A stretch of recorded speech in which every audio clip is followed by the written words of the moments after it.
ಶ್ರೀಮದ್ಭಗವದ್ಗೀತಾ ಅಥ ಚತುರ್ಥೋಧ್ಯಾಯಃ. ನಾಲ್ಕನೆಯ ಅಧ್ಯಾಯ ಜ್ಞಾನಯೋಗಃ. ಜ್ಞಾನಯೋಗ. ಅಧ್ಯಾಯ 4, ಶ್ಲೋಕ 17.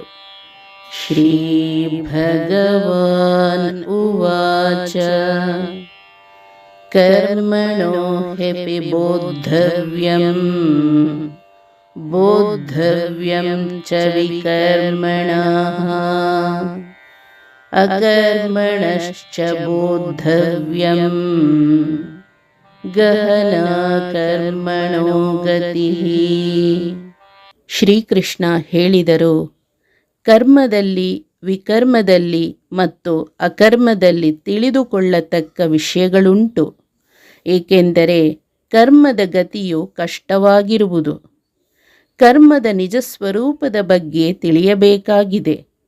ವಿಕರ್ಮದ ಅಂದರೆ ನಿಷಿದ್ಧವಾದ ಕರ್ಮ ಬಗ್ಗೆಯೂ ಮತ್ತು ಅಕರ್ಮದ ಬಗ್ಗೆಯೂ ತಿಳಿಯುವುದಿದೆ. ಕರ್ಮದ ಗತಿಯನ್ನು ಹೇಳುವುದು ಬಹು ಕಷ್ಟ. ಕರ್ಮದ ಬಗ್ಗೆಯೂ ತಿಳಿಯಬೇಕು, ವಿರುದ್ಧ ಕರ್ಮದ ಬಗೆಗೂ ತಿಳಿಯಬೇಕು, ಕರ್ಮ ತ್ಯಾಗದ ಬಗೆಗೂ ತಿಳಿಯಬೇಕು.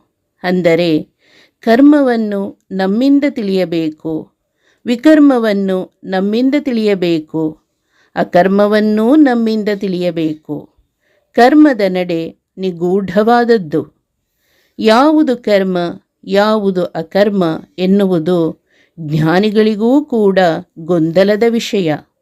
ನಾವು ಮಾಡುವುದನ್ನು ತಿಳಿದು ಮಾಡಬೇಕು.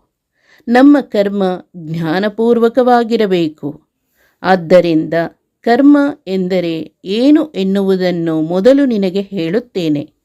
ಇದರಿಂದ ನೀನು ಕೇಡಿನಿಂದ ಪಾರಾಗುವೆ ಎನ್ನುತ್ತಾರೆ ಕೃಷ್ಣ. ಕರ್ಮದ ಬಗ್ಗೆ ತಿಳಿಯುವುದು ಅಷ್ಟು ಸುಲಭವಲ್ಲ. ಆದರೆ ಇದನ್ನು ತಿಳಿಯಲೇಬೇಕು. ಕರ್ಮದ ನಡೆ ಅತ್ಯಂತ ರಹಸ್ಯವಾದದ್ದು. ಯಾವುದು ಕರ್ಮ, ಯಾವುದು ಅಕರ್ಮ ಎಂದು ತಿಳಿಯುವುದು ಬಹಳ ಕಷ್ಟ. ದೊಡ್ಡ ದೊಡ್ಡ ಜ್ಞಾನಿಗಳಿಗೂ ಇದು ತಿಳಿಯುವುದಿಲ್ಲ. ಇತಿಹಾಸದಲ್ಲಿನ ಕೆಲವು ವಿಷಯವನ್ನು ನೋಡಿದರೆ ನಮಗೆ ಗೊಂದಲವಾಗುತ್ತದೆ. ಉದಾಹರಣೆಗೆ ವೇದವ್ಯಾಸರು. ಇವರು ಮದುವೆ ಆಗದ ಒಬ್ಬ ಬೆಸ್ತರ ಹುಡುಗಿಯಿಂದ ಹುಟ್ಟಿದ ಕನ್ಯಾಪುತ್ರ, ಅಂದರೆ ಕಾನೀನ. ವೇದವ್ಯಾಸರ ಮಕ್ಕಳು ಪಾಂಡು ಮತ್ತು ಧೃತರಾಷ್ಟ್ರ ವಿಧವೆಯರಿಗೆ ಹುಟ್ಟಿದ ಮಕ್ಕಳು. ಪಾಂಡವರು ಗಂಡ ಇರುವಾಗ ಪರಪುರುಷರಿಗೆ ಹುಟ್ಟಿದವರು. ಯಾವುದು ಧರ್ಮ? ಪಾಂಡವರನ್ನು ಸಮರ್ಥಿಸುವುದು ಎಷ್ಟು ಸರಿ? ವೇದವ್ಯಾಸರನ್ನು ಮಹಾಜ್ಞಾನಿ ಬ್ರಾಹ್ಮಣ ಎಂದು ಒಪ್ಪುವುದು ಸಾಧ್ಯವೇ?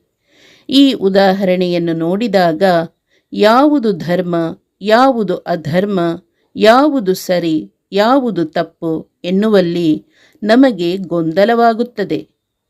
ನಮ್ಮಲ್ಲಿ ನಡೆಯತಕ್ಕ ಕರ್ಮ, ಅಕರ್ಮ, ವಿಕರ್ಮದ ಹಿಂದೆ ಅನಂತವಾದ ಭಗವತ್ ಶಕ್ತಿ ಕೆಲಸ ಮಾಡುತ್ತಿರುತ್ತದೆ ಎನ್ನುವ ಎಚ್ಚರ ನಮಗಿರಬೇಕು. ಈ ಜ್ಞಾನವಿಲ್ಲದೆ ಕರ್ಮದ ಮರ್ಮವನ್ನು ಅರಿಯಲು ಸಾಧ್ಯವಿಲ್ಲ. ಒಂದು ದೇಹದಲ್ಲಿ ಭಗವಂತ ಅನೇಕ ರೂಪದಲ್ಲಿದ್ದು, ಅಂದರೆ ವಿಕರ್ಮಣಃ, ಕರ್ಮ ಮಾಡಿಸುತ್ತಾನೆ. ಕರ್ಮ ಎನ್ನುವುದು ತುಂಬ ಕ್ಲಿಷ್ಟವಾದ ವಿಷಯ. ಅದನ್ನು ನಾವು ಭಗವಂತನಿಂದಲೇ ತಿಳಿಯಬೇಕು.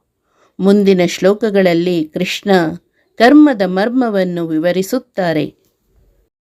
ಹರೇ ಓಂ. ಶ್ರೀಕೃಷ್ಣಾರ್ಪಣಮಸ್ತು.